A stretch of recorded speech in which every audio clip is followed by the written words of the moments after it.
which would you rather be? No offense to anyone, like an unhappy, over-traveled management consultant in in a place like New York or some other high-cost city, or would you rather be like a builder, leader, someone that everyone sees as the future of the entire region in like a place like Detroit or Cleveland or Baltimore?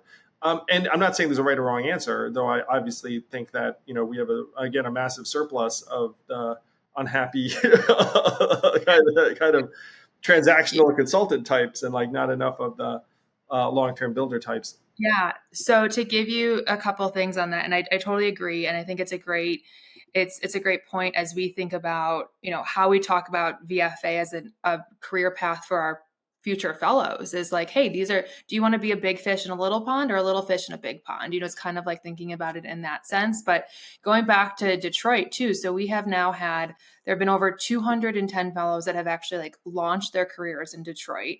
We're almost at, who knows, maybe at this point it is 3, but we have I think it's just under 100 fellows and alumni that are still working in the Detroit ecosystem. So you have, and what's fascinating about Detroit, because I think there's so many incredible things that Detroit is doing. We actually have a lot of alumni who don't do their fellowship in Detroit, but because of what they hear happening or the community that's there, they're moving to Detroit. So that's, we've got people coming in and out of there. We've had 27 companies that have been started by Detroit fellows, 16 of them still in operation. And of those Detroit fellow founded companies, over 70 jobs have been created. I love how you have these facts to your fingertips, Karen. It's a lot of joy. What are your plans and hopes and dreams for the new Carrie Murphy era of VFA? Yeah, no, great question. And I don't take the role lightly by any means. Big shoes to fill, huge, incredible community to serve and support, and a mission to advance. So, it's definitely an honor. There's a couple things as I think about VFA moving forward. I want to make sure it is still absolutely vital that we are able to have more of the next generation of builders and leaders able to pursue an entrepreneurial career path. And so continuing to maintain VFA as this prestigious fellowship and hopefully one that people want to seek for the right reasons. I think there's an aspect too of you might start seeing messaging around the anti-sell. Are you sure you want to do this? Because this is going to be hard. But if you want to do it, great. And so continuing to do that, and really, how do we make sure that we are providing a really strong experience and community and the resources that these fellows need for them to be able to have an impact both at the companies that they're working at and the cities and communities where they're moving to and living in, but then also setting them up for future success. So we now have probably in your time where maybe some hey, let's run this program, let's try this, let's see how these things happen.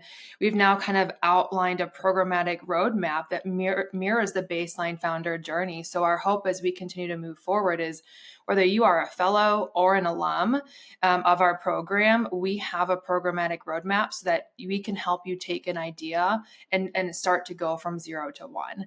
And so how do we continue to hone in on that? And then if we get future vision, kind of forward looking, some of the things that I'm starting to think about too is what does long-term sustainability look like for us as a nonprofit organization?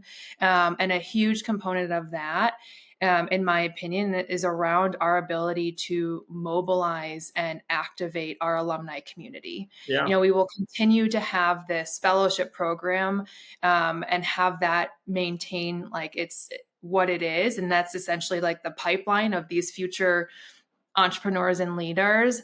But then how do we actually mobilize that community to continue to deepen our impact? And so these are some ideas. This is not, this is forward looking, but I've been having some conversations with individuals where I think when you look at our alumni, who they are, what they've done, what they're motivated and driven by, we can not only provide a really high quality access of pipeline to really strong talent for venture capitalists or people that are looking for those future founders, but you think about the alumni who have seen high growth and scale.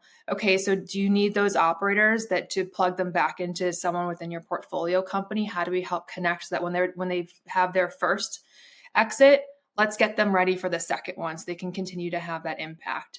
There's also, an interesting, when you think about like entrepreneurship through acquisition, we have a bunch of boomers that are, retiring and businesses that are looking, where there's just in Cleveland alone, I think there's like 10,000 manufacturing businesses and only 8% have a succession plan in place. Wow, it's true. A lot of those are family businesses, and the kids don't want to do it. Yeah. And so there's just an interesting component of like, well, is there a world in which do we actually have a network of operators who could go and build and continue growing those businesses that have deep impacts in their community? Hey YouTube, thanks for watching. Please do hit like and subscribe and hit that bell if you want to be notified every time a new episode drops. Thank you.